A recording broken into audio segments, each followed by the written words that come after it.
ntago mbizi ubaye utazi ko abantu banaraguza byakuzakugora kuba kubwira baraguza bararaguza cyangwa guterekera. kuba baraguza ndabyumva baranaterekera ariko ngewe ibyo ngibyo ntabwo nabikompara kuko nta muntu wakompara umucyo n'umwijima. oya ngewe na n'uyu munsi ndakibaza none se wowe wizera ko biriya bintu abantu bawe ba kera bakoraga byari byo? ndakora ubushakashatsi nkamenya n'impamvu nyine nanjye ndakubaza byari byo? ntabwo navuga ngo ntibyari byo cyangwa byari byo kubera ko ndi cyakora ubushakashatsi uri kutube ko ndi cyakora ubushakashatsi aho ngaho urashaka kutuzanaho amanyanga. tubwire ibya gikirisito n'ibya gipagane nimba ibya gikirisitu ngibikoraho ubushakashatsi. hano ijambo ry'Imana riravuga ngo mbese Kristo ahuriye he na Beriyani? erega niyo Beriyani uretse ko bayitubwira. Reka nkubwire Bibiliya ivuga neza itwemeza neza yuko na Eliya ubwe n'abahanuzi ba Bali hari ibigirwamana hari n'Imana nyamana. rero ntabwo dukwiriye kugereranya Kristo na Beriyani. ibyo bintu rwose ngewe mbabarire nta kintu nabivuga. twe mu bizera tugomba kujya dukora n'ubushakashatsi. ngewe ntacyo nabivuga. oya ariko dukwiye kujya dukora n'ubushakashatsi ntitugende nk'impumyi. wowe uzabikore ariko dukwiye kujya dukora n'ubushakashatsi ntitugende nk'impumyi. wowe uzabikore ariko ngewe reka turekera. noneho se tuvuge ubu tuzanye umupfumu hano. nta mupfumu ngewe nakwakira.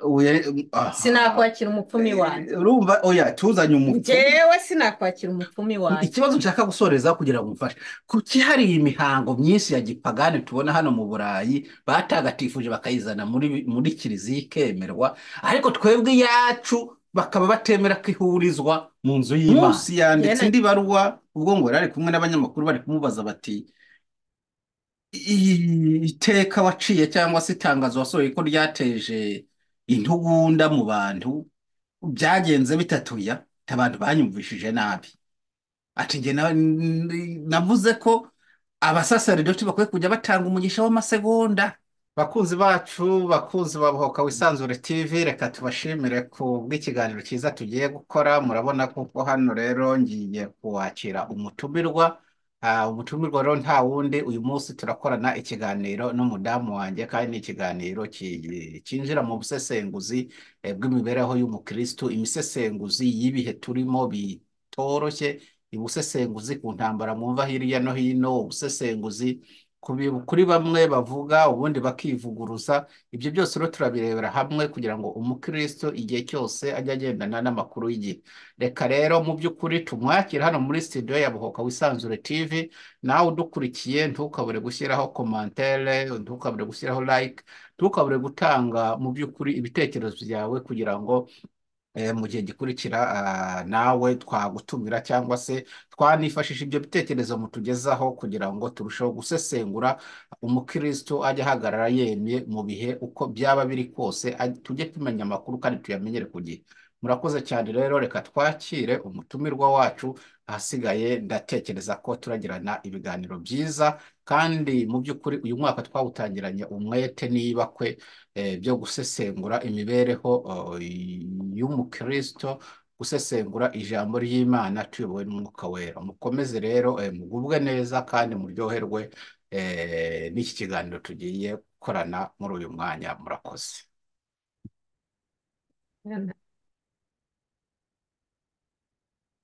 reka tusuhuzanye tugarutse hano muri studio yacu ya Bohoka Wisanzure TV. turi muri cya kiganiro cyacu nyine mu ntangiriro z'umwaka wa 2024 aho twabwiye abakunzi bacu n'abadukurikira ko muri uyu mwaka wa 2024 tuzabagezaho ibiganiro byiza kandi byinshi kandi noneho tuzakorana n'umudamu muri uyu mwaka. ndahamya neza kuko nawe agira ibiganiro bitandukanye. tuzajya tugira ibi biganiro byacu kuri Bohoka Wisanzure TV n'ahandi hose bazajya badutumira. ufite umurongo hose wo kuvugiraho ivugabutumwa ndetse no gutuma abantu babaho neza tuzajya tumwunganira mu bitekerezo. reka tukwakire rero tukubaze uko bonane yagenze. duherukana mbere ya bonane. reka tuguha kandi suhuza abakunzi bacu natubwira uko bonane yari yifashe. ndabasuhuje inshuti zabohoka wisanzure. Eh, turi aho turashima Imana, iminsi ibaye 5 twinjiye muri uyu mwaka. Ni umwaka mbona w'umutuzo, umwaka ushobora kuzaba mwiza, kandi ni nabyo twizera, ni nabyo twiringira, kuko Imana iri mu ruhande rwacu, umubisha wacu ntawe.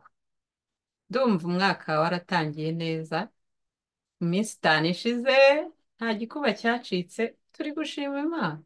Nibyo. reka tutangire dusenga Imana, turareba ko nyine muri iyi minsi mikuru uko byagenze. Dufite ingingo turi busesengure tuganira, hano duhari tuzajya tuganira, tuvuge ubuzima bwacu ducamo bwa buri munsi nk'abakristo, kandi tunarebe n'abandi batari abakristo uburyo ki twabashishikariza kugira ngo baze kwiyunga mu muryango w'abana b'Imana. Reka ngaho rero dushyira imbere y'Imana, noneho dutangire ikiganiro cyacu, Imana iri kumwe natwe. Reka dusenga Imana. Mana nziza, Mana y'icyubahiro cyinshi, turagushimiye, tugushimiye kugira neza kwawe kwabanye natwe imyaka yacu yose yo kubaho kwacu, kandi tugushimiye kuri Imana igira neza.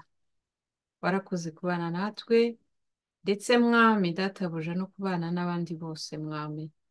Reka rero tuguhimbaze, kandi tukwereka n'iki kiganiro tugiye gukora, kugira ngo Uwiteka Imana abe ari wowe ukiyobora. Ibitekerezo byacu ntibibe byinshi, ahubwo dutekereze nk'ababwirijwe nawe, tuvuge nk'ababwirijwe nawe. Nsengera abantu bose bazakurikira iki kiganiro, kugira ngo kizababere ikiganiro cy'umumaro, kibasha guhindura amateka ndetse n'imibereho yabo. Urakoze kumva gusenga kwacu mu izina rya Yesu, amen. Ugeze neza rero gusenga ukadushyira imbere y'Imana, ndetse n'abazatwumva muri iki kiganiro, n'abazadukunda nabo mu by'ukuri tubasabira umugisha. By'umwihariko buraduhereza agaciro cyane umuntu uwo ari we wese ubashije kureba ikiganiro cyacu, noneho bikaba agahebuzo yakanze kuri like, agakanda no kuri yanzogera, kugira ngo mu by'ukuri abe yiyandikishije muri uyu muryango wacu wa Bohoka Wisanzure TV, kuko hano iyo harimo kubohoka, buri wese aba ari ikaze, yiyumvamo ikaze kuzamubona muri kiganiro. Umunsi rero turaganira ku ngingo zitandukanye. Maze iminsi ndi kureba tuganiriza abantu uburyo ki uyu mwaka abantu mu by'ukuri dukwiye kuzaba amaso, nta kuzagenda biguru ntege, kuko ibintu birarushaho nyine kwihuta, ibintu byose birihuta, n'ibyaha biri kwihuta. Ivugabutumwa rero ntabwo ari ryo rizasigara inyuma, n'abakozi ba nabi bari kongeza ingufu, bari kwihuta. Bishatse kuba ko n'ivugabutumwa naryo rizihuta muri uyu mwaka wa 2024. Wavuze ati ariko uyu mwaka biragaragara neza ko muri iyi minsi 4 cyangwa 5 ibintu bimeze neza, ariko hirya no hino iyo turebye ku makuru, tugasoma mu binyamakuru, tubona ibintu ahubwo biri kurushaho gusubirira udubi. Kandi hari benshi bari bavuze ko rwose uyu mwaka imizigo yose abantu bari bikoreye mu mwaka wa 2023 bagomba kuyisiga inyuma, bakinjira mu mwaka wa 2024 ari bataraga, bafite kwibohora, bafite ubwisanzure. Ariko hirya iyo dusomye turi kubona ibintu biri kurushaho kujya mu manga. Wambajije uko umwaka ngewe nawe utangiye, nanjye nibyo nagusubije. Ntabwo narebye hirya no hino ku isi. Wambajije ngo mbese ngo mu minsi natangiye umwaka meze gute. Hano iwanjye rwose ni umutuzo, ariko ntabwo twiyibagije ko hirya no hino biri gucika.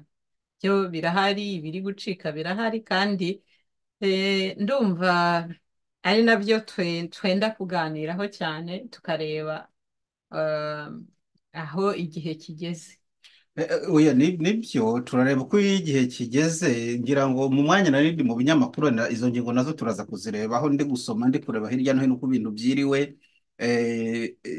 Turahera ku ivugabutumwa buriya, kuko uru rubuga rwacu mu by'ukuri navuga ko ihame remezo ryarwo, cyangwa se iyi televiziyo yacu ya Bohoka Wisanzure, ihame remezo ni ugukura abantu mu byaha, kandi tukabakuramo dukoresheje ijambo ry'Imana, dukoresheje ivugabutumwa, kandi tutagerageje kubashyiraho igipindi, ahubwo tukababwiriza nk'uko ubwami bw'Imana bubitegeka cyangwa nk'uko se ijambo ry'Imana ribivuga. nk'uko Kristo yanadutumye rega, Mhm. muri Matayo ibice Yego. 28, Mhm. yaravuze ati nimugende mubwirize Mubwiriza amahanga yose, eh, abaremwe bose ubutumwa bwiza, abantu rero bajya mubahindure. banyuza batinye kujya mu mahanga, ariko Oya, baragenda da. abantu bagenda mu mahanga ubu atari benshi, kuko babaye benshi ngira ngo. Ngira ngo biterwa n'ubushobozi. None se abantu b'Imana ni ukubura ubushobozi cyangwa ahubwo ni ukutemerera Imana ngo ibahe ubushobozi?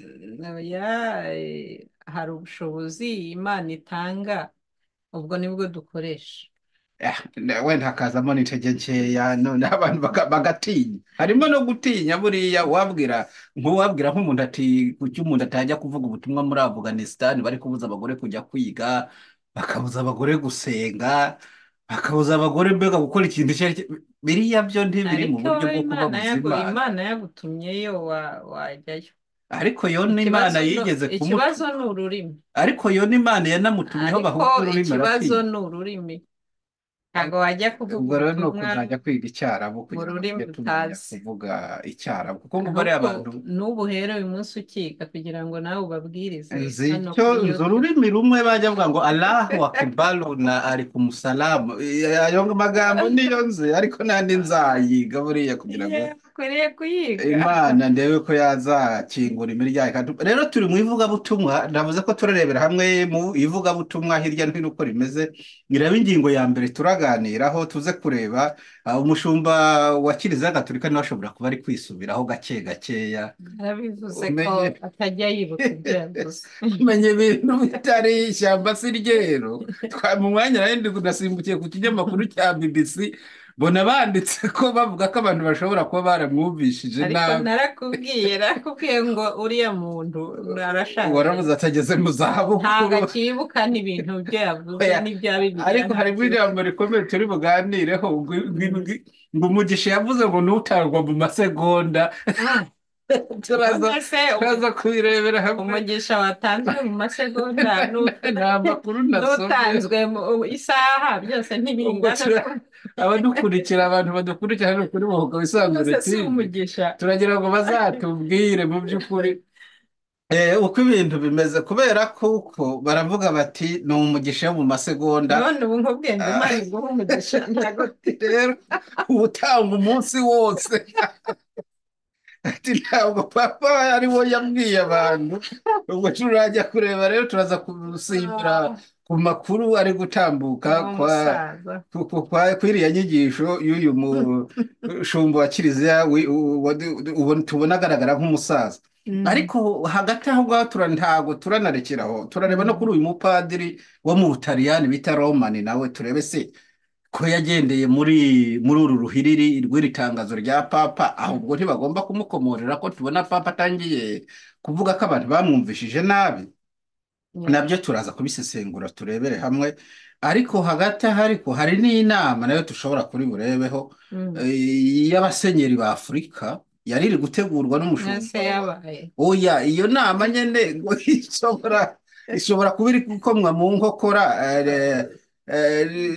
n'indi baruwa papa nawe, cyangwa se n'irindi tangazo papa yasohoye avuga ko abantu bamwumvishije nabi, kandi nta mpamvu y'uko bamwamaganira kure ko umugisha ari uw'amasegonda. Ubwo turaza kureba umugisha w'amasegonda n'uw'isaha byose w'igihe kirambye n'umugisha w'amasegonda. Imana iba yabyumvise. Hagati aho ariko nubwo turi no kuvuga n'iby'umugisha, intambara nayo ikomeje kandi iri mu bantu b'Imana.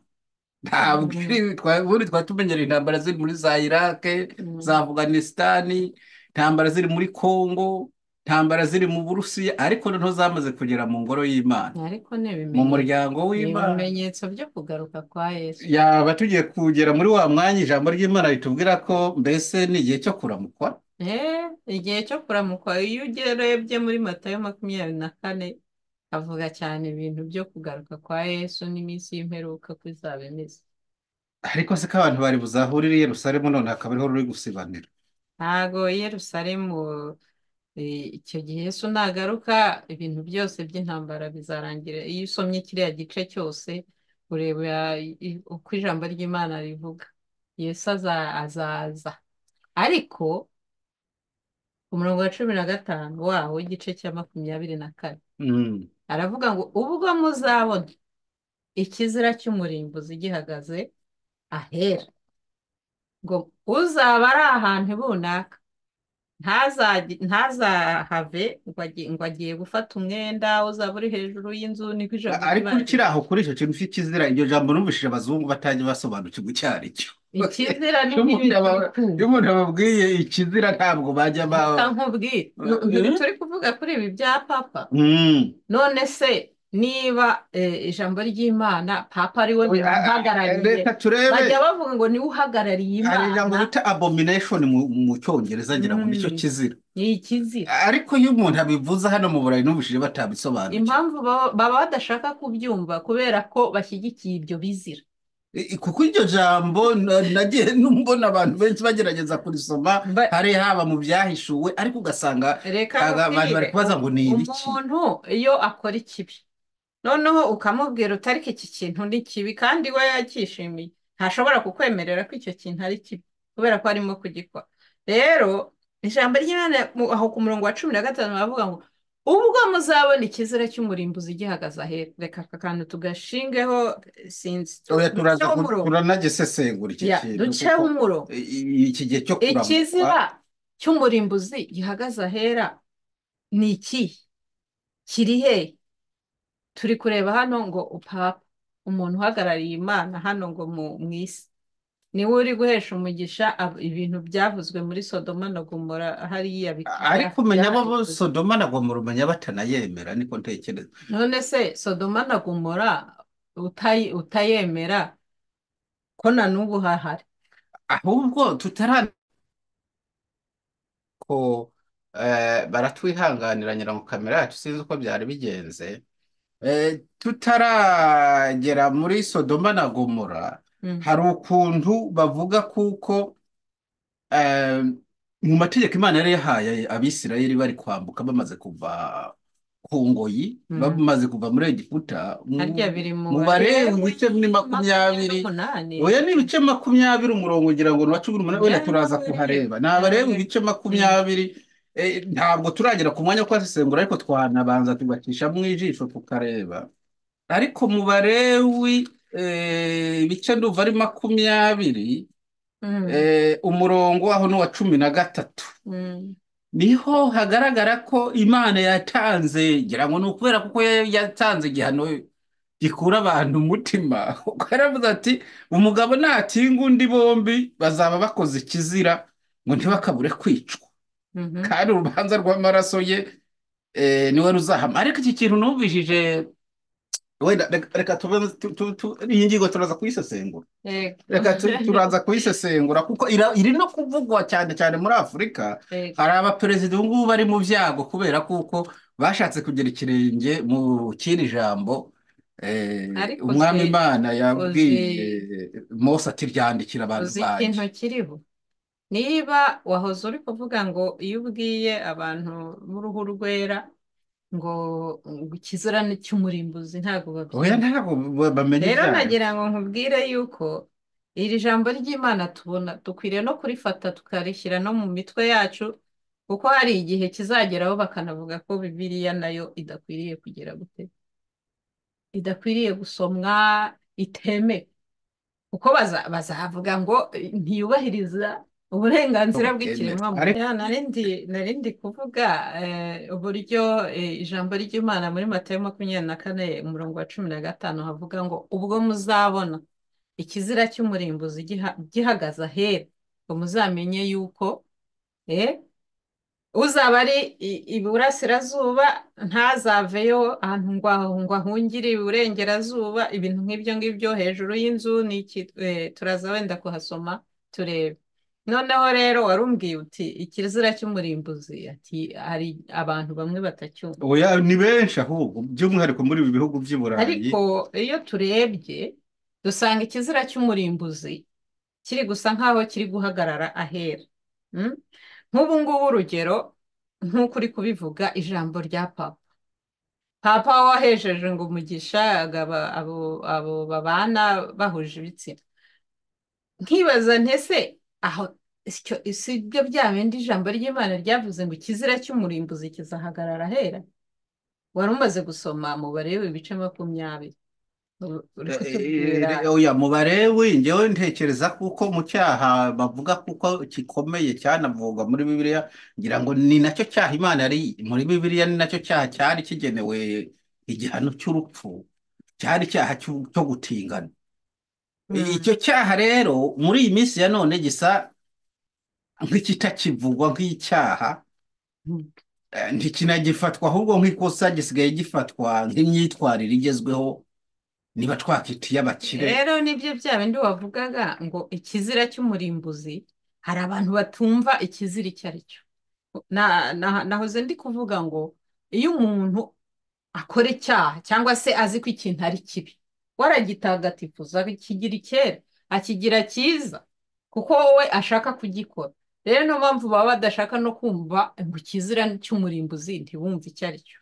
Cyangwa impamvu wenda twebwe dushobora kuba twarabyumvishije nabi nk'abantu baturuka kure, kuko ubutumwa bwiza dushobora kuba twarabuzaniwe n'aba bantu bo bafite ukuntu bene byo babisobanura, kuko mu by'ukuri uri kuganira nabo hari ukuntu ubabwira bati rero iyi si yacu biri kugaragara ko iri mu manga, bo bati reka da ntabwo iri mu manga ahubwo ni iterambere, ati ni uburenganzira bwa muntu, isi ntaho yagiye. Rero reka nkubwire ijambo ry'Imana twigishijwe na Yesu yarabivuze ngo muzagumane ibyo mwabwiwe kera.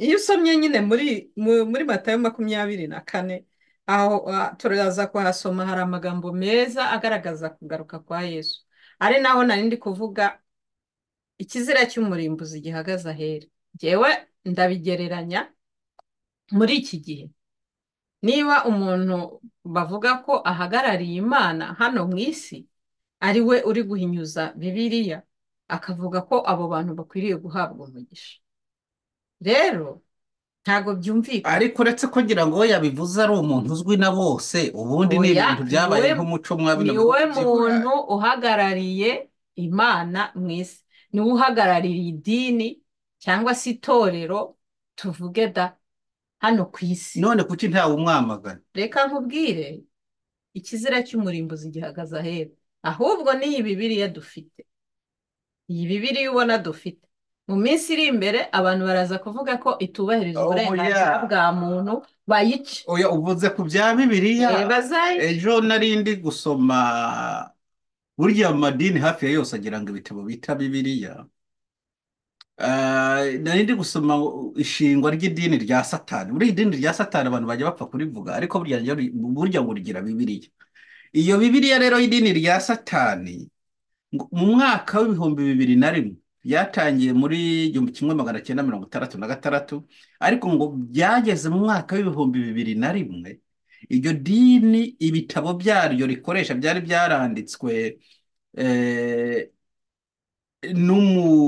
ariko ngewe ndumva atari ngombwa kubivuga, kuko ntabwo turi kwamamaza Satani. Ntabwo turi kwamamaza Satani, ahubwo turi kwibaza kuko aho Satani yaturutse, aho bari kuyivuga ni naho banazanye, ariko ijambo ry'Imana ndumva utakwiriye no kuvuga aho hantu ibyo bitabo biri, cyangwa ntabwo ngiye mvuga aho biri, ahubwo turi kwibaza ubu Bibiliya zacu ntizikiboneka cyane cyangwa ngo zigurwe ku bwinshi nk'uko ibitabo bya Satani biri kugurwa ku bwinshi. Ni ikibazo turi kwibaza, ni iyihe mpamvu abakirisitu badashora amafaranga mu ivugabutumwa ngo ibitabo by'Imana birusheho kuba byinshi? Nta n'ubushakashatsi bw'ibitabo bya Satani ngewe nakora. Oya gusa ngo ndi kureba amadini ya Satani, oya, ahubwo icyo turi kuvuga hano turi kuvuga ibimenyetso ubu wasanga utanazi ko ahangaha muri Denmark baherutse oya, ibyo ngibyo sinabamamaza, nta nubwo nkeneye ko abantu bamenya ko rihari, ariko Satani none bazayirwanya bate? no ntabwo ndi kurivugira, ndavugira Yesu. None nitutamenya ahantu abantu ba Satani bari, tuzajya kuvuga ubutumwa. Ngaho rero ejo niba warahamenye uzagenda ujye gusengerayo urebe ukuntu basenga. Ahubwo ikibazo hari mfite ubwoba ko hari abashobora kuba bihishe mu nsengero. Nawe ntabwo uzajya kuba umuyoboke. Hari abantu bihishe mu nsengero, bityo turajya tuvuga ko Satani iriho. Umva, icyo turiho ni kuvuga ngo ikizira cy'umurimbuzi gihagaze ahera. Okay, reka turebe rero, turaza no kureba ubwo tukiri kuri ibyo bya satani n'iki, bifatiye kuri ivugabutumwa ryo mu Burayi n'imico yaho, kuko hari ibyo tujya mbona, wenda nawe uraza kumbwira uko ujya ubibona, nawe urahatuye, nkabona ivugabutumwa rya hano mu Burayi rifatiye no ku muco wabo usanzwe wa gihanga rwose. Nabyo turaza kureba, ariko hari n'izi turaza kureba ku tuntu n'utundi twibaza yewe ariko rero ibyo by'imico y'i Burayi ngenda avuga imico y'abakirisitu y'abarayi ikibazo ni uko tubona imico y'abakirisitu b'i Burayi n'imico y'abakirisitu muri Afurika bitandukanye. ndashaka gukebura abantu. Ikintu cyanzanye hano kuri iyi Bohoka TV, Bohoka wisanzure TV, ni ukugira ngo numvishe abantu ikizira cy'umurimbuzi gihagaze ahera icyo ari cyo, na Yesu icyo yabivuze. Ariko ndatekereza ko dukwiye ijambo ry'Imana rivuga ngo duhere i Yerusalemu. Ubu aha i Yerusalemu ni aha turi, tugomba guhera muri ibi, kuko twebwe iwacu ikizira rwose baracyumva cyane, urabona ko banacyamaganira kure ndetse bakanabahagurukira. ariko ururimi turi gukoresha ntago hano barwumva. Ubwo byazasaba ko tuzategura ikiganiro mu noneho bakacyumva. Dushobora kuzagenda tuganira nabo wenda, cyangwa tukagira uwo dutumira hano kuri Bohoka Wisanzure TV, akaza tukaganira nabo. Urabizi ko batemerewe kubivugaho, ashobora kukwangira. Kuba batanabyemerewe kubivugaho nabwo nanone ni ikindi kibazo wakibaza nacyo, ariko nacyo dushobora kukimubaza ati kuki mutemerewe kubivuga. Ntago bemerewe kubivuga kubera ko mu mategeko yabo birahanirwa. Ariko se none Bibiliya bazayica se? Ikibazo twumvishije hari umuntu wenda twasitariye. Nta muntu twasitaraho, ko turareba ibyanditse muri Bibiliya. Nta muntu hano twe tuvuga, twe turareba ibyanditse muri Bibiliya, keretse nimba bavuga bati rero Bibiliya nimuzifate muzice, cyangwa umuntu uyifite. Ko muri Afghanistan nta muntu wemerewe gutunga Bibiliya, muri Iraq nta muntu wemerewe gutunga Bibiliya. Sinzi ahandi hantu numvise naho umuntu atemerewe gutunga Bibiliya iyo bayigufatanye. Sibyo nahoze nkubwira. Aha rero twe tutiyemerewe turayisoma uko Bibiliya rero ubu iri mu marembera. Uti impamvu ki? Niba batangiye guhesha umugisha abo babana bahuje ibitsina, urumva, akabahesha uwo mugisha, nukimenyekanisha ko ejo mu gitondo bazavuga ko iyi Bibiliya yera twahawe nk'ijambo ry'Imana, ejo bazavuga ko iyo itubahirije uburenganzira bwa muntu, bayice, n'umuntu wese uyifite bamuhigisha ubugi bw'icyo. Reka tuze kuri iyi ngingo yacu ya mbere, rero duhetangiraho tuganiraho, turebe kirogoya cyangwa se turebe ivugabutumwa ryo rihagaze rite mu gihe turi gutegura umwaka mushya muhire. Ni ikintu cyiza kuba mu byo dutegura twashyiramo n'ivugabutumwa, kandi ivugabutumwa njya nibaza impamvu atari rusange, ibyo bajya bita ngo ni universel cyangwa se universal, atari ikintu gikorwa kimwe ku isi yose. Bituruka kuki ivugabutumwa iyo urebye uko ivugabutumwa, kuko impamvu mbivuga, iyo urebye nka hano mu Burayi ivugabutumwa duhera aho dutuye, usanga ari abantu bamaze kurambirwa imirimo, mbega babifashe nk'aho kugenda abantu bakahahurira kugira ngo bongere babonane n'abandi. Ariko rero ntabwo bibuza ko twebwe tuzi neza uko ubutumwa buvuga, turabuvuga iyo turi ku kazi, turabuvuga ahantu hose turi. Rero aba bantu bakeneye ba misiyoneri. Nkawe urabibona, iyo uri hano urareba ukabona ko bakeneye ba misiyoneri. Abantu bajya mu rusengero ni abaki? Ni abasaza, ni abantu bashaje, ariko n'insengero nyinshi zarafunze, batagifite imbaraga. Impamvu zafunze rero ni iki? Akenshi usanga abantu bakiri batoya bibanda cyane mu kazi, bakaba muri ibyo, kandi nta muntu ubigisha. N'ijambo ry'Imana riravuga ngo mbese abantu banjye bazakizwa gute? Bazihana bate? Bazabona agakiza gute nta muntu wababwirije? Ariko buriya ikintu cyo kuvangavanga ubutumwa n'umuco cyangwa se n'imyumvire y'abantu cyangwa n'imitekerereze y'abantu ntago cyaba ari kimwe mu bintu byashegeshe ivugabutumwa hano mu Burayi, kuko hano turaza kureba no muri Afurika naho uko bimeze, kuko nubwo muri Afurika naho tuvuga ngo hari ubutumwa, ngewe mbona ari nk'umuriro wacanishijwe amashara ushobora kuzazima isaha iyo ari yo yose kandi n'ivu rigatumurwa n'umuyaga. reka nkubwire rero ikibazo kirimo aha ngaha, ivugabutumwa impamvu. Urugero uri kureba aha ngaha, muri iki gihugu buri kilometero kiriho urusengero, sibyo?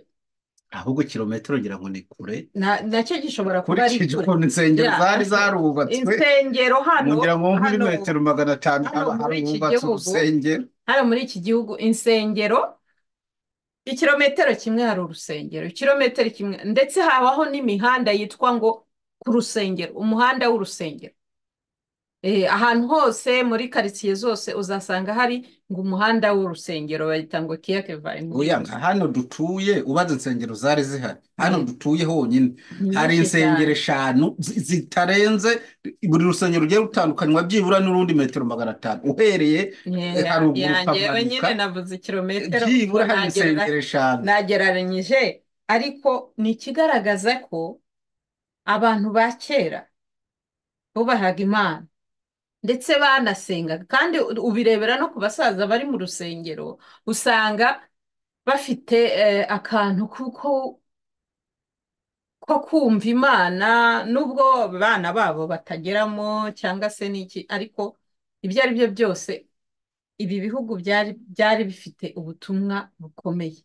Ariko satani yarwanyije ibi bintu. Ubu niba urusengero buri kilometero kiriho urusengero, buri metero 500 hariho urusengero, ni ukuvuga ngo satani yakoresheje imbaraga nyinshi kugira ngo arwanye insengero z'Imana. Noneho ikintu cyaje, noneho ikiri gukubitwamo ni ikintu cyitwa abatinganyi, kiri gukubitwamo. Ariko iki kintu hano nubwo cyaratangiye, reka bakivuga nkubwire, nimenya kimaze imyaka myinshi. cyaratangiye hano, ni nacyo ubona cyasenye insengero zikaba zarabaye amasoko, muri make zarabaye. baje Noneho rero no muri Afurika ubu ngubu kiri kujyamo. Ejo bundi twari turi kubona amabendera ari kuzunguzwa ahantu hose. Ariko ariya mabendera nubwo bamwe babasha kuyamenya abandi ntibayamenye, kandi abantu bayazi si benshi, niba ariyo nzira binyuriramo wasanga insengero zitarinjirwamo n'iyi myumvire ari nkeya, hari ababijyamo gusa batazi. Nyine nagira ngo nkubwire ko ariko bitangira, none bakazajya kubona umupasiteri ahubwo uri kuyobora urusengero niwe mutinganye, noneho bakabura n'uburyo kinyeneye. Kuko nimba ushobora kujya muri korari ukabona korari nk'amakorari nk'atatu yose ari muri uwo mwuka, wowe ubizi abandi batabizi, cyangwa se n'uwazanye iyo myumvire. niyo mpamvu tugomba kubyamagana. Ese Imana bababwiye ko ni hehe handitswe ko abantu bagomba kuzunguza ibitambaro byariye amabara muri Bibiliya? Ariko ubundi se ariya mabara yo abantu abo baryamana bahuje ibitsina bo baje kuyahimba bate? Nyine bo kwari uburyo bwo kwimenyekanisha. Na biriya bintu rero baba bari gukora by'amabendera ni ukugira ngo bimenyekanishe ko bariho, ko nabo ari abantu, ko bafite uburenganzira bwo kujya ahantu hose, ariko reka abantu ntitunabavugaho cyane. Kuki ubundi abantu b'Imana bo babirebera ntibafata akanya ko kuvuga muti nese niba umuntu yayobye, reka tuvuge ko umuntu yayobye mu buryo bwo kwemera, umuntu yayobye mu buryo bwo kwemera, ubundi ntabwo bakagombye kumuvugiriza induru cyangwa ngo bamukomere. Umuntu arasambana akigishwa akongera akitunganya. Nta muntu umuvugiriza umuntu aba umurozi akaba ari hariya akagenda abantu bakamwegera. Niba undi muntu noneho we yayobye inzira, yataye inzira akanyura mu nzira itari y'abandi bari kubirebera, kuki batamwegereza ubwo mutima w'urukundo kugira ngo bamugarure mu murongo neza? Ikibazo rero noneho kiriho muri iki gihe, aho kumukomera sibyo bituma arushaho kugira umujinya. Oya, muri iki gihe cya none ntabwo ari ukumukomera, urumva, ni ikintu kitamenyerewe mu bantu. Noneho bo ubwabo bakoresha imbaraga nyinshi mu kwimenyekanisha, urumva. Noneho ku buryo nubwo wajya kumusanga ngo umubwire ko ikintu ari gukora atari ikintu cyiza, amategeko araguhana. kuko uri kwica uburenganzira. ariko niyo reka mpamvu abantu oya, baceceka, ariko icyangombwa ni ukwigisha ijambo ry'Imana, ariko reka abantu turebe bakaryigisha. Morodekayi na Hamani ubwo ibintu byari bikomeye, twabingira ngo twabirebe hariya mu gitabo cya Esiteri uko byari bimeze. Morodekayi amaze kumenya neza ko ibintu byakomeye, ibintu bimeze nabi, adashobora no kujya kuvuga inzira mbi Hamani yari yamaze kunyuramo, kuvuga ko nta kundi agomba gukatirwa. Ikintu Morodekayi yaratumiyeho mu buryo bw'ibanga, atabanje gutumiza n'uwo wamufatiye imyanzuro, atumaho umukobwa wo mu muryango wabo wari ushatse ibwami, aramubwira ati rero amakuru urayazi?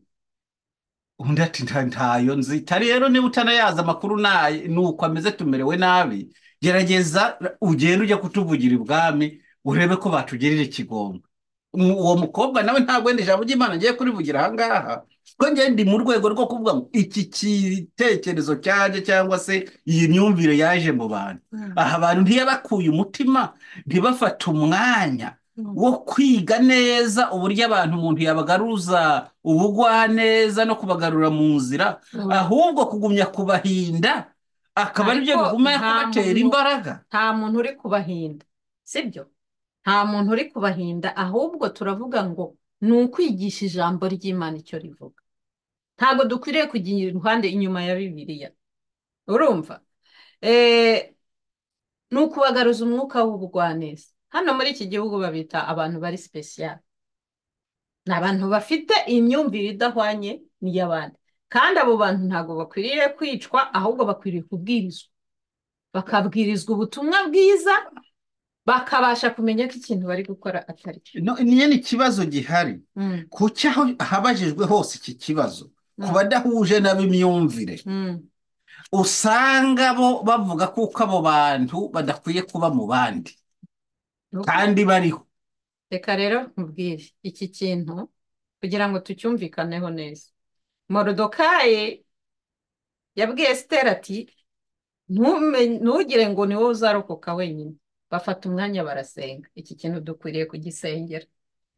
Ahubwo kubera ko aho kivuzwe hose twumva nta muntu ufite agatima ko kuvuga ati yemwe aba bantu bavuye wenda mu nzira, ariko reka turebe uburyo tubegera, tubereke uburyo ki tubagarura ku murongo, tunamenye n'icyabatumye bava ku nzira, kuko burya umuntu erega ashobora kuyoba atabizi. Sinzi ugitwara imodoka, hari igihe neza ukeka kuri mu muhanda wa nyawo, nyamara umuhanda wamaze kuwuvamo, kandi imodoka yo ntibiyibuza kugenda.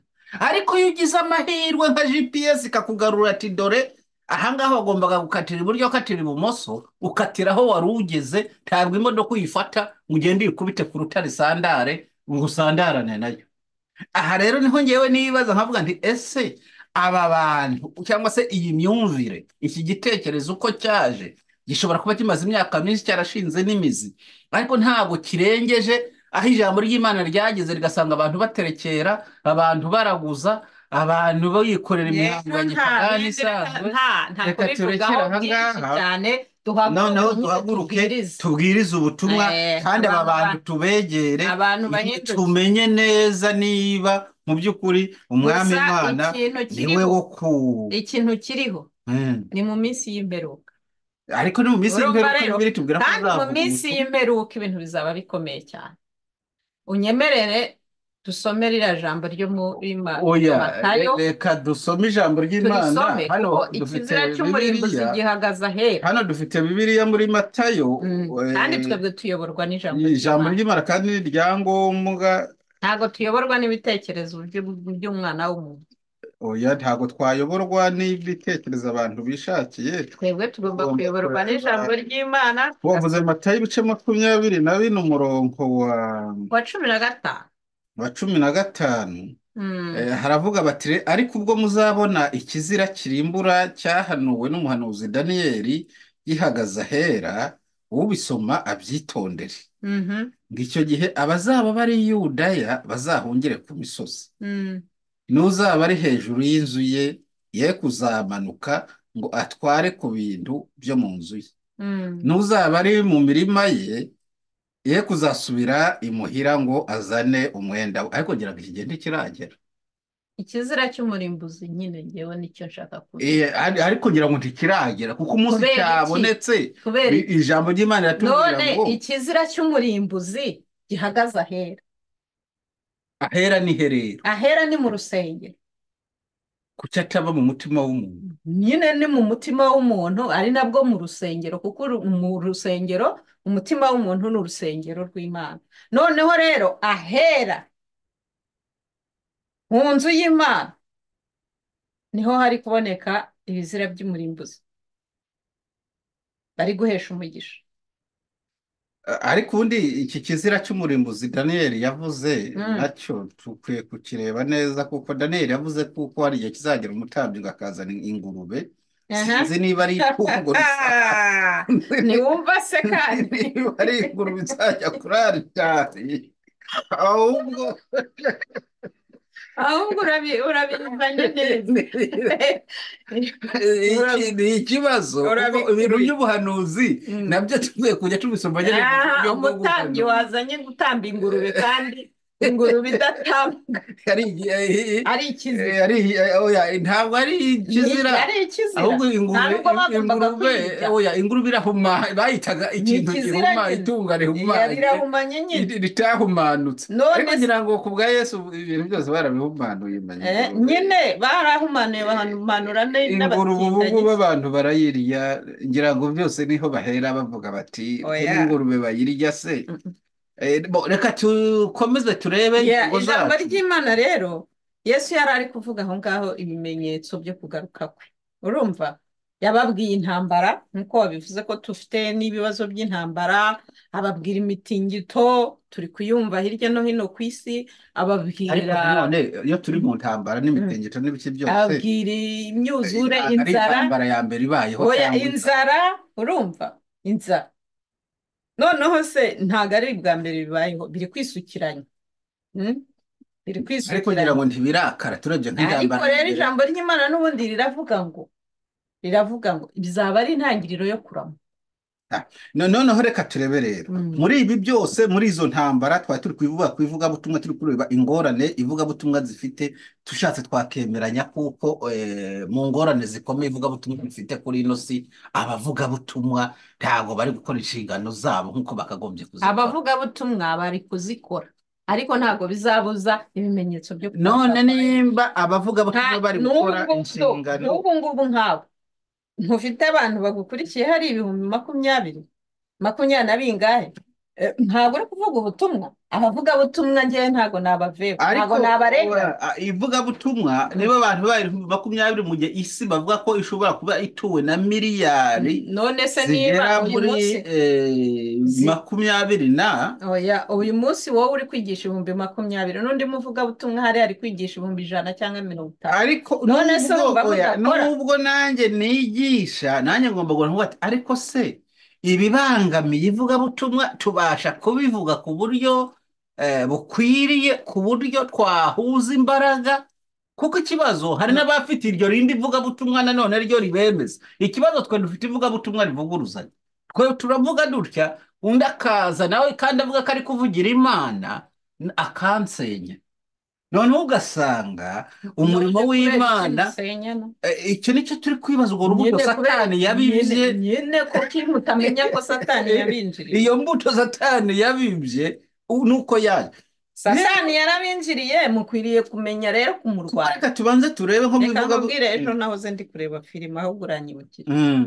Narebye filime yitwa Lucifer, iri kuri Netflix, ariko iyo filime yanteye ubwoba, na n'uyu munsi ndacyabufite, sindanayirangiza kuyireba. Ni nini, ni ndende, ariko ni filime iteye ubwoba, yerekana uburyo Satani akugendaho akakugendaho, akakwinginga, kandi aza mu ishusho imeze gute?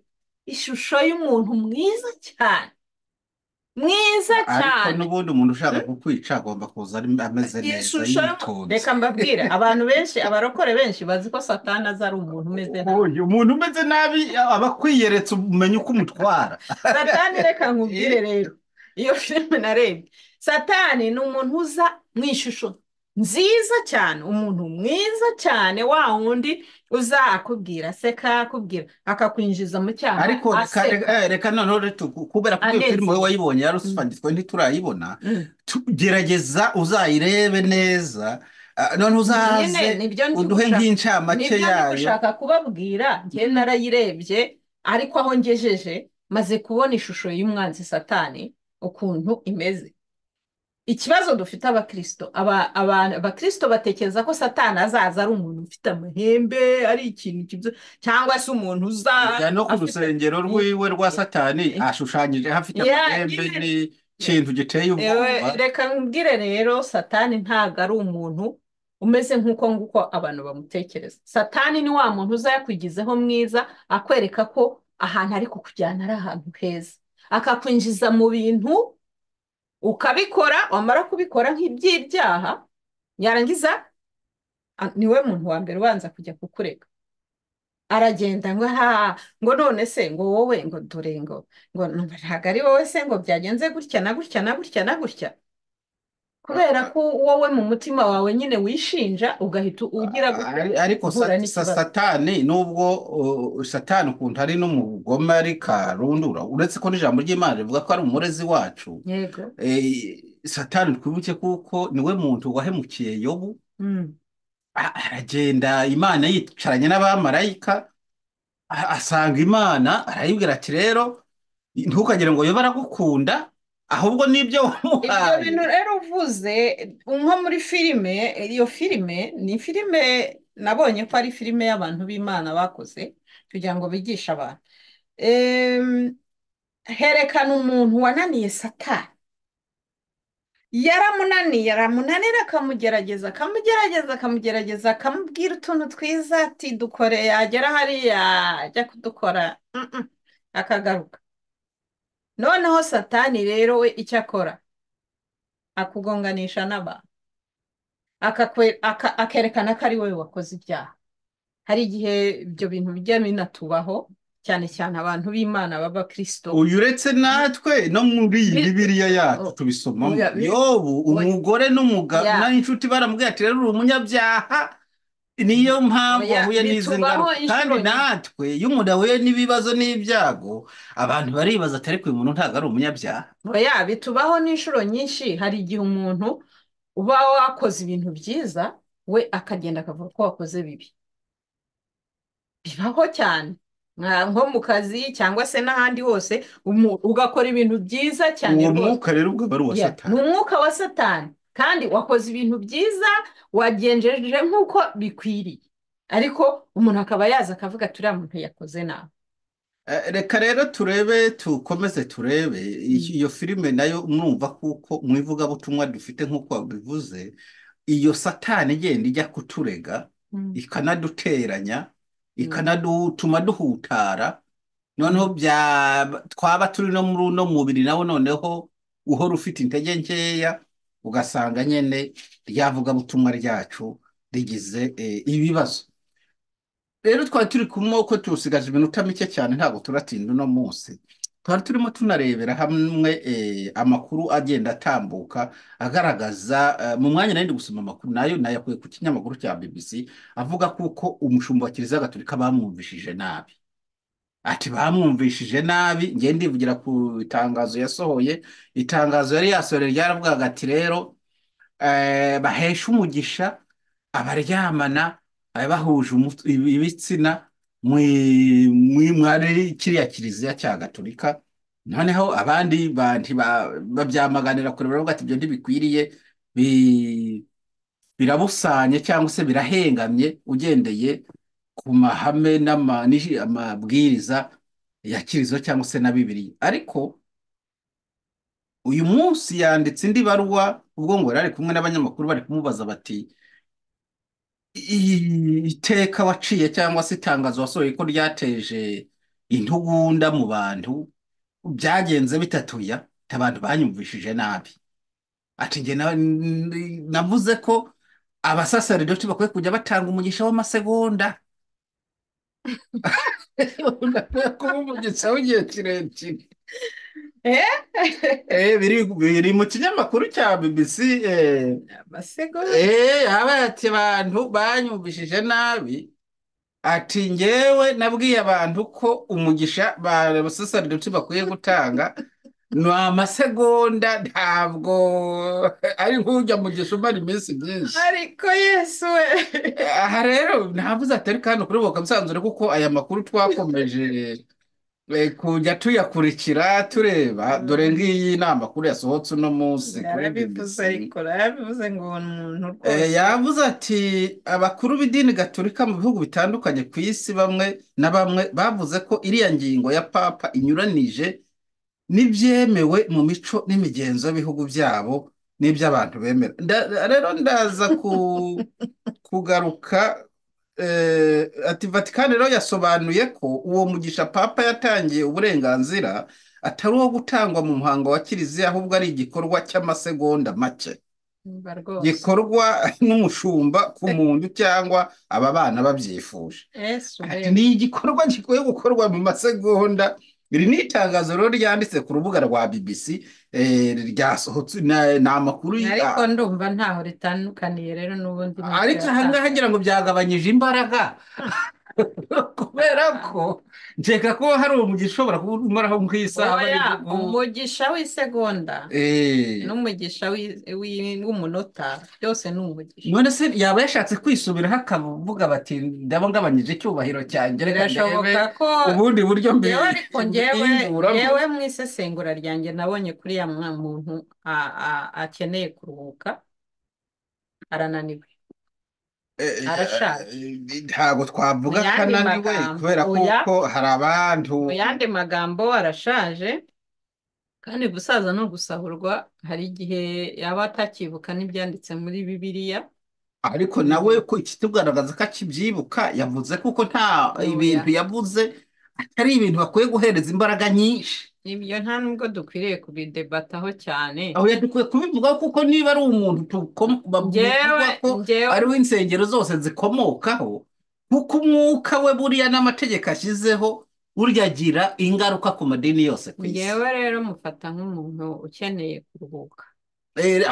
aho rero nicyo kibazo dushobora kuzibaza. tuzareba ko tuzabona umusasaridoti tukagira icyo tubimubazaho ibi bintu.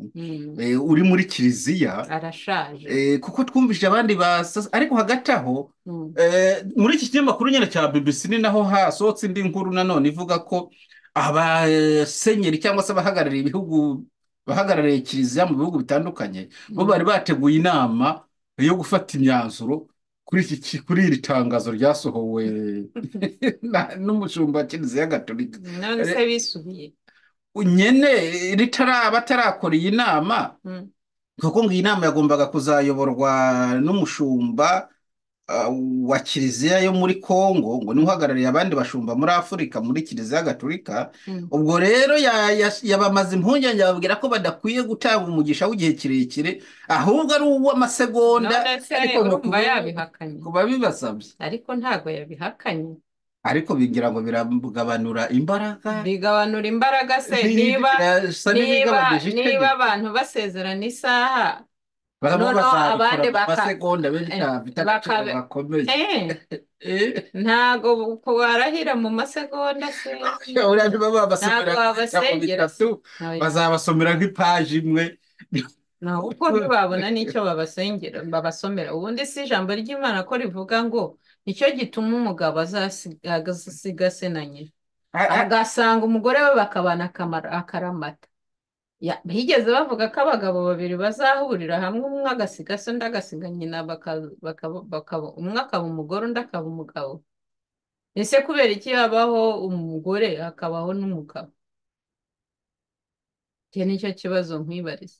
kunyumva ndimo ndakumva, njyewe ntekereza ko iki kintu ni ikintu kiba gikomeye, ariko hari n'ibintu biba biri normal. ni ibintu biba biri normal, ariko y'abantu tutabizi neza, tutabifiteho ubumenyi buhagije cyane, kandi nta nawe turabona ngo tumubaze. njye nigeze mvuga ati nzashaka umwe muri bo nganire nawe, ariko hari uwo nabonye mubwira ati ngenda ndashaka kubaza ibi bintu niba bidahabanye na Bibiliya. arambwira ati natwe turabizi ko dukora amakosa, Mhm. ubwo ngubwo mpita ko ndavuga nti rero nyine ati ntacyo nakwirirwa mbaza ubwo rero niba yarakwemereye ko akora ati amakosa, amakosa ati ntaba atayakora ati burya muri ino si nta muntu ugenda ari umwere none ati se abantu niba bose ati ariko yarakwemereye burya ko iyo wamenye ko uri gukora ikosa dushobora ni kurikosora ya niba ati yarakwemereye ko akora amakosa, kuki banga ko ayo makosa adahana? oya icyo nacyo ni ubundi ikibazo. hahanwa icyaha Niba umuntu yakoze oya amakosa. hahanwa icyaha ntabwo hajya hahanwa ikosa Mm, ikosa ribaho nyine abantu bakaryigaho bakariganiraho mhm. hakabaho hari ibyo barenzaho bati rero iri ngiri ntabwo rikomeye ariko ubwo ikosa ngubwo rirakosora.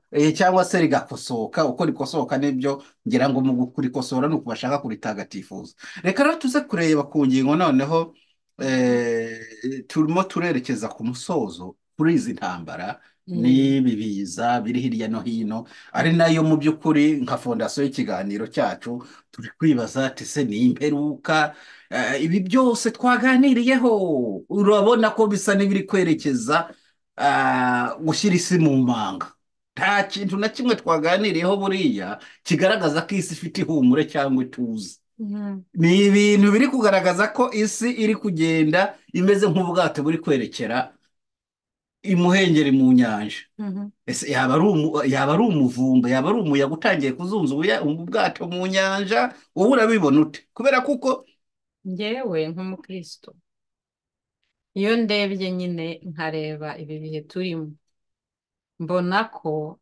ari igihe cyo kwitegura kugaruka kwa Yesu. Ni igihe cyo kwitegura kuko yarabivuze ati ibyo muzabibona bizaba ari intangiriro yo kuramukwa.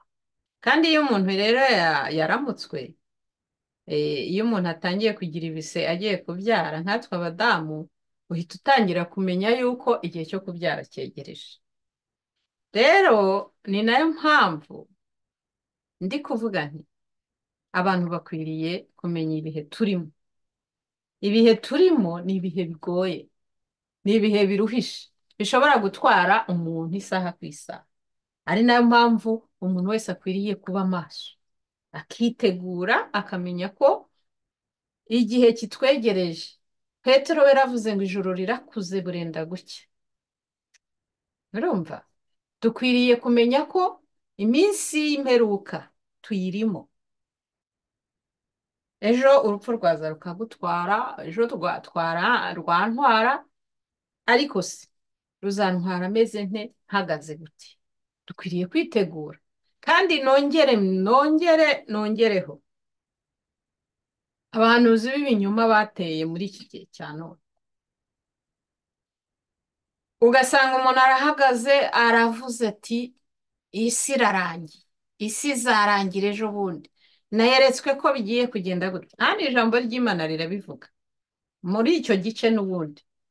oya no muri Muri Matayo muri Matayo 24 n'ubundi.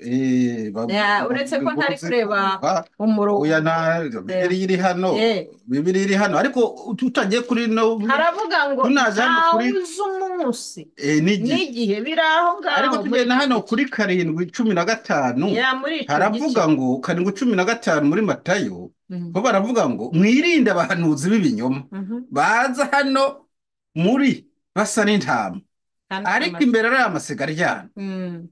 rero nk'uko babivugaga kuri iki gice cya 20 ho na kane nk'uko babivugaga habivuga neza. ho harabisobanura Mm. aho bavuga bati Umurongo wa turebe ahangaha niho ku murongo wa 15 aho handitse ngo ariko ubwo muzabona ikizira kirimbura cyahanuwe n'umuhanuzi Daniyeli gihagaze ibumoso ahangaha twari turi ku kizira icyo gihe umuntu nababwira ati dore Kristo ari hano n'undi ati ari hano ntimuzabyemere kuko abiyita Kristo n'abahanuzi b'ibinyoma bazaduka bakora ibimenyetso bikomeye n'ibitangaza kugira ngo babone uko bayobya intore niba bishoboka.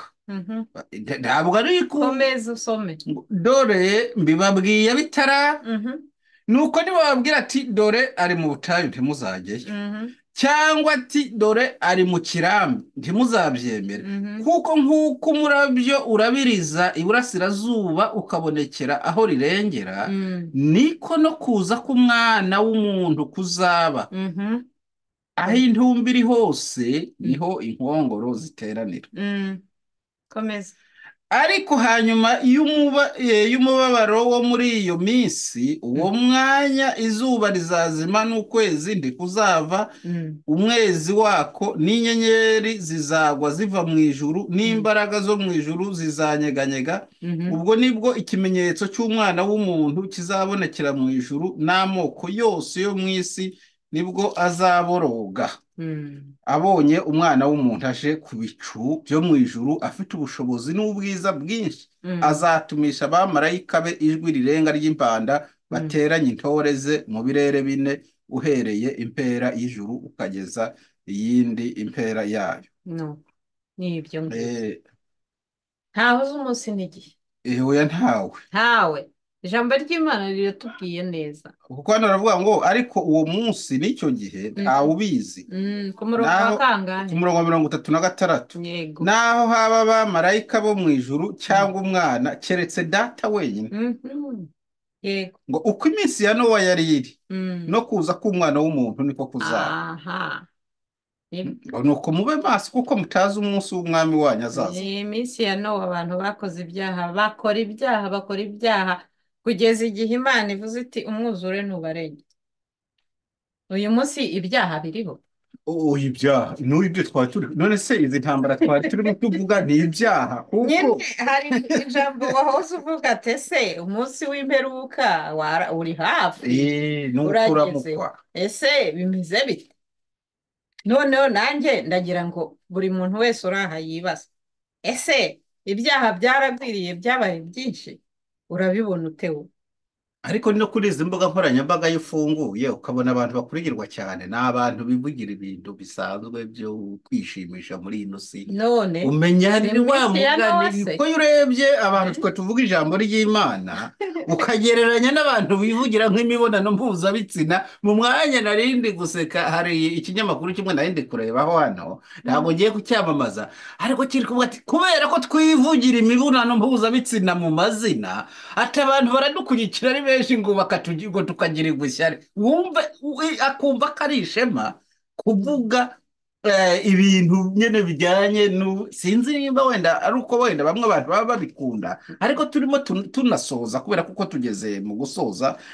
hari ikintu ngira ngo tuzasesengureho muri uku gusoza mu biganiro tuzajya tugirana igihe cyose umwanya ubonetse. mu ivugabutumwa, ibivugabutumwa ryacu ry'Abanyafurika ngewe niryo nkunda kugereranya n'irijya Burayi. kuba naragize umugisha ngakandagira hano mu Burayi, ndi umuvugabutumwa, ngomba byanze bikunze uko bwije uko bukeye kujya ngereranya ivugabutumwa ryo mu Burayi n'ivugabutumwa ry'iwacu muri Afurika. ikibazo nshaka gusoreza kugira ngo mfashe, kuki hari imihango myinshi ya gipagani tubona hano mu Burayi batagatifuje bakayizana muri kiliziya ikemerwa, ariko twebwe iyacu bakaba batemera ko ihurizwa mu nzu y'Imana? njyewe nagira ngo nkubwire ko ibyo bintu ntabikoreye ubushakashatsi, kubera ko ikibazo mbajije ntabwo nabasha kugigusubiza.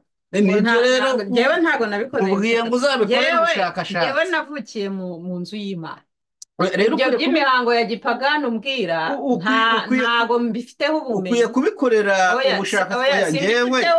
njyewe nyogokuru yaraterekeraga akaraguza, ndabizi. ibyo rero njyewe nzi n'ibyo mu nzu y'Imana, ibyo bindi byo mu gipagani ntabwo mbizi. ubaye utazi ko abantu banaraguza byakuzakora kuba bararaguza cyangwa guterekera. kuba baraguza ndabyumva, baranaterekera, ariko ngewe ibyo ngibyo ntabwo nabikompara, kuko nta muntu wakompara umucyo n'umwijima. oya, ngewe na n'uyu munsi ndakibaza. none se wowe wizera ko biriya bintu abantu bawe ba kera bakoraga byari byo? ndakora ubushakashatsi nkamenya n'impamvu nyine nanjye ndakubaza, byari byo? ntabwo navuga ngo ntibyari byo cyangwa byari byo, kubera ko ndi cyakora ubushakashatsi. ko ndi cyakora ubushakashatsi. aho ngaho urashaka kutuzanaho amanyanga. tubwire ibya gikirisito n'ibya gipagane, nimba ibya gikirisito ngibikoraho ubushakashatsi. hano ijambo ry'Imana riravuga ngo mbese Kristo ahuriye he na Beriyani? erega niyo Beriyani uretse ko bayitubwira. reka nkubwire, Bibiliya ivuga neza, itwemeza neza yuko na Eliya ubwe n'abahanuzi ba Bali, hari ibigirwamana, hari n'Imana nyamana. Rero ntabwo dukwiriye kugereranya Kristo na Beleyali. Ibyo bintu rwose ngewe mbabarire nta kintu nabivuga. twe mu bizera tugomba kujya dukora n'ubushakashatsi. Ngewe ntacyo nabivuga. Oya, ariko dukwiye kujya dukora n'ubushakashatsi ntitugende nk'impumyi. Wowe uzabikore, ariko ngewe reka turekera. Noneho se tuvuge ubu tuzanye umupfumu hano. Nta mupfumu ngewe nakwakira. Sinakwakira umupfumu wanjye. Urumva? Oya, tuzanye umupfumu. Ngewe sinakwakira umupfumu wanjye. None ntimwanaganira. Umupfumu nshobora kuganira nawe ntazi ko ari umupfumu, ariko ntabwo naganira nawe ibyerekeranye n'ubupfumu. Kuko nk'ubu hari umupfumu, hari umuturage ushobora kuba ari umuturage mugenzi wawe, mwaganira ibindi, ariko iby'ubupfumu ntabwo. Oya, njyewe nk'umupfumu yanyemereye twaganira, nkamubaza ishingiro ry'ubupfumu bwiwe, njyewe ntabwo naganira nawe, tugakora deba. mu bukristo bwanjye ibyo ntabwo. Kubera kuko mu bukirisitu bwacu kugira ngo buzagire imbaraga bushikamye uko mbitekereza, ariko wari uzi ko nuko tugomba gukura abantu mu mwijima. Ijambo ry'Imana ritatwemerera impaka. Oya, ntabwo ari impaka ku bintu bijyanye n'iby'Imana. Oya. Ubwo uramutse ugiye kugereranya Kristo na Beleyali, waba ugiye mu bintu na Eliya hadutse abahanuzi ba Bali benshi. Noneho kubera kuko yabonaga ko atashobora kubabwira ijambo ry'Imana ngo baryumve, yarabicaje. Ati mureke twumvikane, tuganire, tujye inama, ariko icyo yashakaga tumenye Imana ikwiye gukorerwa, Imana nyamana. Ariko wowe uzanye umupfumu waba uri gukora deba n'umupfumu ngo akwereke ngo iby'ubupfumu bwe ngo nawe umwereke Imana byawe. Kuko Eliya nawe kugira ngo ndi kugera ikirenge mu cya Eliya, kugira ngo yemeze abahanuzi ba Bali ko afite Imana idatsindwa, Imana ishobora byose, yarababwiye bati rero mwe kugumya kwica abantu. None se niba ufite gukora iyo deba, wakora deba ugaragaza Imana ko ari Imana ishobora byose, tukagaragaza ibitangaza byayo. Noneho rero mukagera mu mwanya wo gukora ibitangaza, nanjye ngahamagara Imana yanjye igakora ibitangaza. None se umugambi wawe waba ushaka kwerekana iki? Ni ukwereka umupfumu ko yayobye, kakwiye guta ibyo bitabapfu byiwe by'abadayimoni n'abazimu badafite Imana ishoboye byose. Ngewe rero ntabwo ngiye nakorana ikiganiro n'umupfumu. Aha, urumva rero rega impamvu deba zibaho n'ibinyamakuru nk'ibi biba biriho by'imvugabutumwa byo kwisanzura, aba ari ukugira ngo tumenye neza. Ngewe naba mbona ko icyo kintu ari ukwigisha ubupfumu, ari kubuhereza ishingiro, ukubuhereza umwanya. Ariko buriya n'umupfumu mu rwego rwo kugira ngo tumubwirize nuko tugomba kumwiyegereza, tukabaza wowe niko ubitekereza, ariko ngewe siko mbitekereza. Ngewe ngomba gukoresha ibitangaza by'Imana, ariko ntabwo najya gukorana deba n'umupfumu. Reka dusoreze ikiganiro ahangaha, twari utuntu n'utundi, kandi gusoza nyine tuganira aba ari ibintu byiza. Abantu ntabwo bagomba guhuza imyumvire. Mu gihe ngiye mvuga ko umupfumu akwiye kuza hano nkamenya icyamuteye kwinjira muri ubwo bupfumu, nanjye nkamwereka icyatumye ninjira mu bukirisitu, noneho tukazana Imana zacu, akazana Imana yiwe y'ubupfumu, nanjye nkazana Imana yanjye ishobora byose. Ariko ibyo ngibyo byose biberaho kugira ngo nyine ikinyamakuru nk'iki ngiki abantu bose bakiyumvemo, n'umupfumu yumve ko ashobora kuza hano agataha yakijijwe, yakiriye Kristo nk'umwami n'umukiza. Ntabwo umupfumu azaza hano ajye kumpindura ngo ajye kuba umupfumu, ahubwo ngomba kumutumira hano. Ntekereza ko yaza kwigisha iby'ubupfumu. Oya, kugira ngo uzamubaza uburyo ubupfumu bukora, kugira ngo agomba kubuzanira kugira ngo Farawo yemere ko Mose yahuye n'Imana. Nuko Mose yakoze ibitangaza imbere ya Farawo.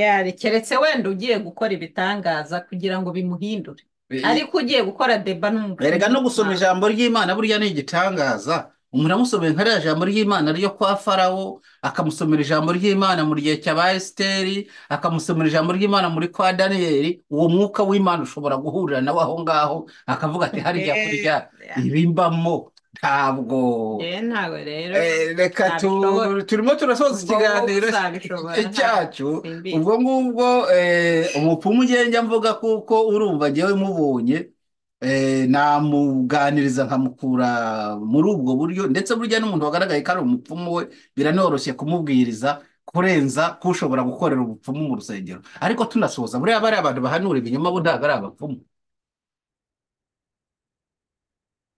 Abapfumu, none se Yesu uko yavuze ko hari abahanuzi b'ibinyoma, umuntu w'ikinyoma nyine se ni satani.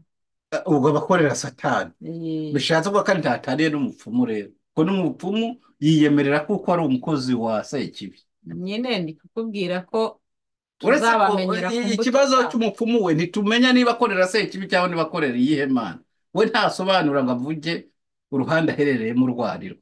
Reka gusa ngewe nuko tudari guhuriza hamwe. oya, guhuza tugomba guhuza. Oya, ntabwo duhuriza hamwe kuko we uvuga ko abapfumu utazi imana bakorera, ngewe imana bakorera ndayizi. bo ubwabo twe tuzi neza kuko badakorera imana ishobora byose, ahubwo bo ubwabo bagira icyari mu gihirahiro cyo kumenya imana bakora, kuko abapfumu nge mbafata nk'abahanuzi ba bayari bari mu cyaragati, cyangwa se bari abantu bari abakonikoni bo ku gihe cya daniyeli bashukaga nebukadinezari ko bafite imana ariko imana idashoboye, imana idafite ikimaze, ariko bakagumya batwarira abantu muri icyo kigare. Nge niko ntekereza bariya bapfumu nabo buriya bafite umutima utari hamwe, kubera kuko bafite gushidikanya ku mana yabo. Niyo mpamvu twamuzana hano tukamumara impungenge, tukamubwira ko dufite imana itatera ubwoba, imana idashidikanywaho, imana idafite kuyikemanga, tukamwereka ko uzababwiriza bazumva.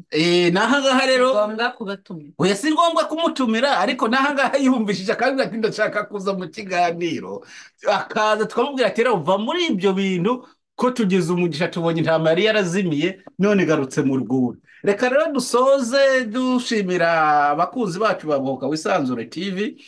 Kandi ikiganiro cyacu nyine kizahoraho tuganira tureba biba byatambutse hirya no hino, tubibutsa kuko twari turi kwibaza mbese ibihe turimo bimeze bite. Impaka zo zigomba guhoraho, ko no mu ijambo ry'Imana uretse ko ntabwo aba ari n'impaka, ni ukungurana ibitekerezo no kureba icyo Bibiliya ivuga, kugira ngo abantu bave mu rungabangabo, bamenye neza ko dufite imana ishobora byose, imana ihamye, imana idatsindwa. Nubwo nubwo isi yaba yarangiye, imana izagumana n'abantu bayo. Reka rero tubashimire, dusoze nawe tuguhereza akanya usoze, hasigaye ubwo uko ubonye akanya tuzajya tugutumira hano kuri Bohoka Wisanzure, uze uganirize abakunzi bacu ijambo ry'Imana. Kandi tugushimire nawe no kuri cano y'umuco, wigisha abantu ibijyanye n'umuco, ngira ngo abakubiyemo n'umuco nyine w'abakirisitu, n'umuco muri rusange. Rega ubundi umuco wose mugiye mbona ari uwa gikirisitu, ubundi hari umuco wa satani ubaho se? Uwa satani ufitwe n'aba satani. Ubundi umuco ngira ngo wose tuwusanga muri Bibiliya. Reka tuguhe akanya nawe usoze. sawa, murakoze. Ni byiza iyo abantu bari kuganira ijambo ry'Imana. Ni ibintu nkunda, ni ibintu bimfasha cyane. Icyo nsorezaho ni uko abantu bakwiriye kwitegura bakaba maso, ko Yesu Kristo arenda kugaruka.